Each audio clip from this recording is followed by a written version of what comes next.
والسلام نے 23 سال میں انتھک محنت اور کوشش کر کے امت مسلمہ کو تیار فرمایا، اخلاقیات کا درس دیا، آخرت کا انتظار کروایا۔ آپ علیہ السلام نے حجۃ الوداع کے موقع پر جب نبی پاک علیہ السلام کے ساتھ مدینہ منورہ سے تقریباً 1.25 لاکھ کا مجموعہ عظام چل پڑا اور راستے سے دوسرے حضرات بھی شریک ہوتے رہے، اور یہ قافلہ اور کارواں حجۃ الوداع کے موقع پر میدان عرفات کے اندر یکجا ہو گیا۔ آپ علیہ السلام نے حجۃ الوداع کے موقع پر بدن نوازی میں ارشاد فرمایا کہ اے لوگوں، بے شک تمہارا پروردگار پالنہار ایک تنہا ہے، وہ واحد ہے، اور بے شک تم سب ایک باپ آدم کی اولاد ہو، ایک باپ دادا آدم کی اولاد ہو، اور بے شک اللہ تعالیٰ شاہ نے تمہاری جانوں کو، خونوں کو، تمہارے مالوں کو، اسباب کو، اور تمہاری عزت نفس، عزت و آبرو کو ایک دوسرے پہ حرام کر رکھا ہے اور احترام کے قابل بنا رکھا ہے۔ ٹھیک اسی طرح جس طرح آج کا یہ دن قابل احترام اور اعزاز اور اکرام ہے، اور ٹھیک اسی طرح جس طریقے سے کہ یہ مہینہ عزت و افتخار کا مہینہ ہے، اور جس طریقے سے کہ یہ بلد، یہ شہر مکہ مکرمہ، یہ سارے عالم کے اندر عزت اور تقدس کا، عظمت کا درجہ رکھتا ہے، اسی طرح اللہ رب العزت نے ایک دوسرے کے اوپر ایک دوسرے کی جان کو، مال کو، عزت و آبرو کو عزت و احترام کے قابل بنا رکھا ہے۔ اس کا خیال رکھنا۔ آپ علیہ السلام نے ارشاد فرمایا کہ اے لوگوں، اللہ تعالیٰ شاہ نے مجھ کو جب بھیج دیا تو میرے لائے ہوئے دین کے بعد آپ نے ارشاد فرمایا کہ زمانہ جاہلیت کے تمام غلط طریقے، رسومات و خرافات وہ میرے دونوں قدموں کے نیچے دفن ہو چکے ہیں، یعنی کہ وہ باطل قرار دیے جا چکے ہیں۔ اور ان لوگوں یاد رکھنا کہ زمانہ جاہلیت میں ربیعہ بن حارث کے بچہ جو دودھ پینے کے لیے قبیلہ بنو سعد میں گیا ہوا تھا، اور قبیلہ حذیل نے اس کا قتل کر ڈالا تھا، اور اس زمانے کے اندر ایک قتل ہو جانے پر صدیوں اور نسلوں وصیتیں چلتی تھی اور قتل عام کیا جاتا تھا، ادھر سے خون خرابہ کیا جاتا تھا، ادھر سے بدلہ لیا جاتا تھا، اور ادھر سے خون خرابہ ہو جاتا، ادھر کا بدلہ لیتے، ادھر والے ادھر سے بدلہ لیتے، اور صدیوں اور نسلوں یہ خون اور قتل عام کی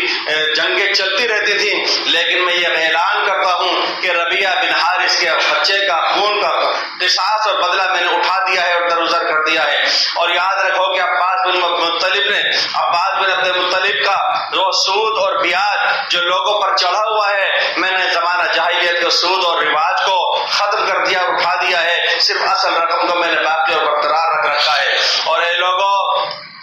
عورتوں کے بارے میں، ان کے حقوق کے بارے میں اللہ سے ڈرتے رہو۔ آپ علیہ السلام نے خواتین کے ان حقوق کو بیان فرمایا جب آپ ملاحظہ فرمائے نبی پاک علیہ السلام کا حجۃ الوداع کے موقع پہ ایک عالمگیر پیغام ہے، ایک انٹرنیشنل پیغام ہے، اور قیامت تک آنے والے تمام انسانوں، مرد اور عورت کے لیے، بچے اور بوڑھے کے لیے، ہر دین اور مذہب اور شریعت اور رکھنے والے کے لیے اللہ تعالیٰ شاہ نے اپنے نبی کے پاک زبان سے ایسے احکامات جاری کروا دیے کہ اگر اس کے اوپر، اس جملے کے اوپر انسانیت عمل کرنے لگے تو تھانہ کچہری کی نوبت نہیں آئے، بیچ کے اندر جنگ و فساد کی نوبت نہ آئے، خانہ پریشانی نہیں ہو، اور گھر اجڑنے کی نوبت نہیں آئے۔ آپ نے ارشاد فرمایا کہ عورتوں کے حقوق میں اللہ سے ڈرتے رہنا، ان کا کھانا، ان کا پہننا تمہارے ذمے لازم ہے، تم اس کا خیال رکھنا، اس کا دھیان رکھنا۔ آپ علیہ السلام نے ایک دوسری، یہ مسلم شریف کی روایت ہے، ایک دوسری جگہ یہ بھی ارشاد فرمایا آپ علیہ السلام نے حجۃ الوداع کے موقع پر کہ کسی گورے کو کسی کالے پر، کسی کالے کو کسی گورے پر، کسی عجمی کو کسی عربی پر، کسی عربی کو کسی عجمی پر کوئی فضیلت و برتری اور بڑائی حاصل نہیں ہے۔ اللہ کے نزدیک اکرام کا اور بڑائی کا معیار اگر ہے تو وہ تقویٰ ہے، پرہیزگاری ہے، خدا کا خوف ہے۔ اور آپ ملاحظہ فرمائیے کہ اگر کسی کے اندر بہت ہی زیادہ تقویٰ ہو اور پرہیزگاری ہو، عاجزی ہو، مسکنت ہو، تو اس سے کون شخص دشمنی مول لے سکتا ہے؟ کون اس کو مقبوض اور برا سمجھے گا؟ ظاہر ہے کہ وہ تو سب کا محبوب بن کر کے رہا کرتا ہے۔ تو آپ علیہ السلام نے حجۃ الوداع کے موقع پر اس میں یہ بھی بات ارشاد فرمائی کہ مسلم شریف کی روایت میں ہے کہ آپ نے ارشاد فرمایا کہ لوگوں، میں تمہارے درمیان ایک چیز چھوڑ کر کے جا رہا ہوں، اور یہ وہ منظر تھا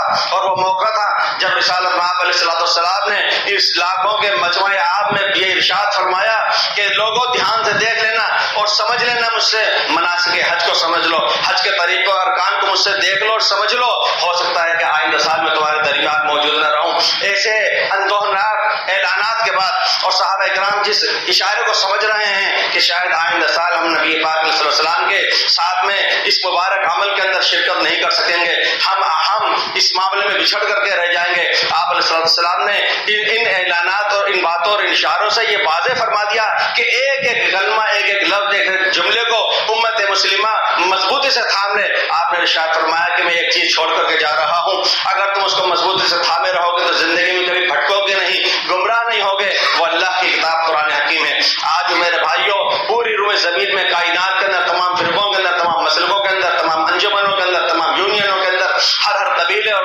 برادری کے اندر، سماج کے اندر، رنگ اور نسل کے اندر اگر اس چیز کو معیار بنا لیا جائے کہ قرآن پاک نے جو فرمایا ہے ہم اس پر آمنا اور صدقنا کہتے ہیں، تو پوری زمین میں سے ایمان والوں کے اندر اتفاق اور اتحاد کی فضا خوشگوار بن جائے اور ہر طرح کا نزاع بعد میں اس کا درس ختم ہو جائے۔ تو اس کے اندر یہ بات ارشاد فرمائی۔ اور دوسری بات یہ عرض کرنی ہے کہ یہ ماہ مبارک ہمیں درس دے رہا ہے، ہمیں مساوات بتلا رہا ہے۔ ہمیں چاہیے کہ ہم اپنے معاملات کو صاف رکھیں، کلیئر رکھیں، اس کے اندر کوئی اس کو گول مول نہ رکھیں، اس کو مبہم اور مجمل نہ رکھیں۔ وہ حدیث ہمیں شریعت نے یہ بتلایا کہ ایسی بیع و شراء، خرید و فروخت شریعت میں منع ہے جس کے اندر پتہ ہی نہیں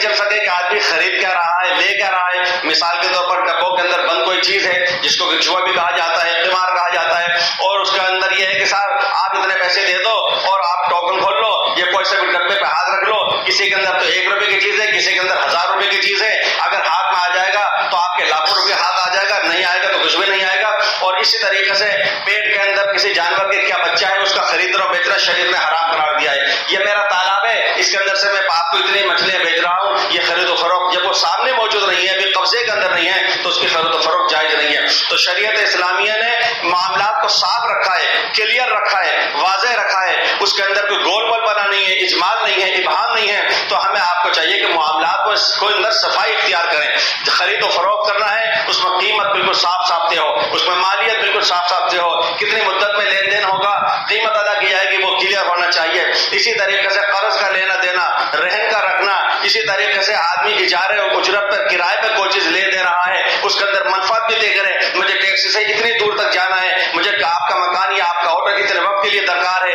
میں آپ کو کتنے پیسے دوں۔ ایک طرف منفعت بھی ہو، دوسری طرف اس کی قیمت بھی تو ہو، یا اس کی طرف دوسری طرف اس کی اجرت اور کرایہ بھی ہو۔ یہ تمام چیزیں احکامات ہیں۔ اور اسی طریقے سے تقسیم وراثت ہے کہ ہم اور آپ بعض دفعہ تکلفات میں اور لحاظ اور مربت میں یا بعض دوسرے مقاصد کے پیش نظر باپ دادا پردادوں سے جو چیز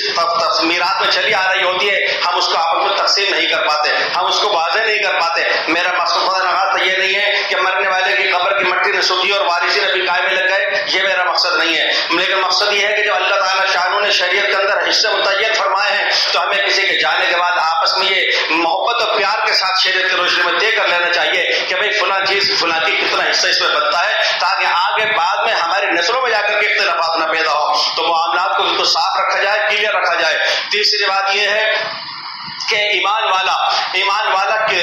رسومات کے اندر، تقریبات میں، شادی بیاہ میں، بلکہ افسوس کی بات تو کہ غنی کی کہ عنوانات کے اوپر منعقد ہونے والے کھانے دانوں پر کتنا بڑا خرچ کرتا ہے۔ ہمیں چاہیے کہ ہم اپنی شادی بیاہ میں، رسومات میں، ان چیزوں میں اپنے خرچے بچائیں، کفایت شعاری سے کام لیں، اور وہ رقم جتنی بچ سکے اس سے اعلیٰ سے اعلیٰ دینی تعلیم اور اعلیٰ سے اعلیٰ دنیاوی تعلیم دلانا چاہیے۔ مجھے یاد ہے کہ میں نے حضرت حکیم مفتی احمد حسن خان صاحب نے برلا برقدوں کے فتاوی میں ان کے رجسٹر میں پڑھا، اور بعد میں وہ کتابہ بھی ہے کہ اس میں ایک سوال کیا گیا تھا کہ صاحب میری بیوی کا یہ پیٹ کی تکلیف ہے، وہ حاملہ ہے، اور اس کے اندر بغیر آپریشن کے کچھ ہو نہیں سکتا، اور وہاں پر مرد ڈاکٹر ہے۔ تو انہوں نے جو جواب شریعت کا تھا وہ تو فتوی میں چھپا ہوا ہے، اس کے اندر حضرت مفتی صاحب نے یہ بھی تحریر فرمایا کہ مسلمانوں کو چاہیے کہ اپنے اندر ایسی بیٹیوں کو پیدا کریں اور ان کو تربیت دیں، ان کو ہنر سکھلائیں، ان کو یہ تعلیم دیں کہ وہ خود بھی آپریشن کر سکیں۔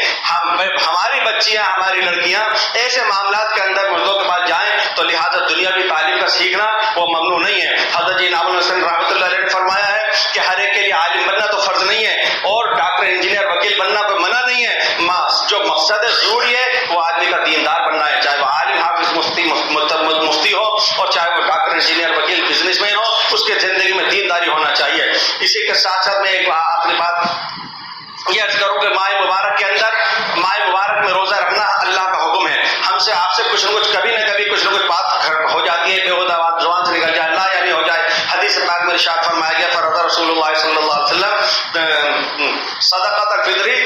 طہرۃ للصائم من اللغو والرفث وطعمة للمساکین. اللہ تعالیٰ شاہ نے صدقہ فطر کو واجب قرار دیا ہے تاکہ اس کے ذریعے سے رمضان کے مبارک روزے میں جو کمی کوتاہی بے خود تبادلہ یعنی حرکت کوئی ہو گئی ہو تو اس سے اس کی پاکیزگی ہو جائے گی، اور اسی کے ساتھ ساتھ غربا فقراء مساکین کے لیے کچھ کھانے پینے کا نظم اور انتظام ہو جائے گا. اس سال جیسے کہ اعلان ابھی ہوتا رہا ہے کہ صدقہ فطر 41 روپے متعین ہوا ہے اپنے جیبوں کے حالات کے اعتبار سے. علماء کرام یہ مشورہ دیتے ہیں کہ جن حضرات کو اللہ نے خوب اچھی طرح سے نوازا ہے اور بہت بڑی دولت اثرت اور ان کو عطا فرمائیے، ان کو چاہیے کہ وہ اس صدقۃ الفطر سے جو پورے شہر میں عمومی طور پر ایک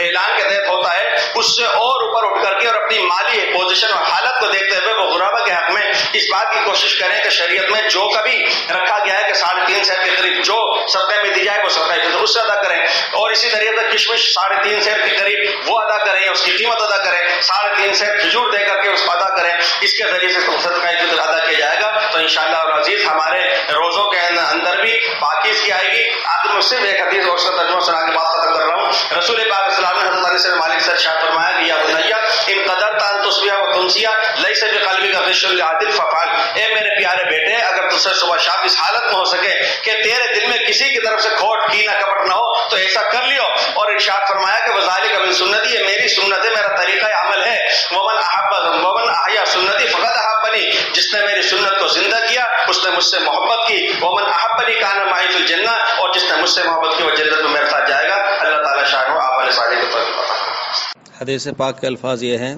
فرض رسول اللہ صلی اللہ علیہ وسلم زکوٰۃ الفطر طہرۃ للصائم من اللغو والرفث وطعمۃ للمساکین.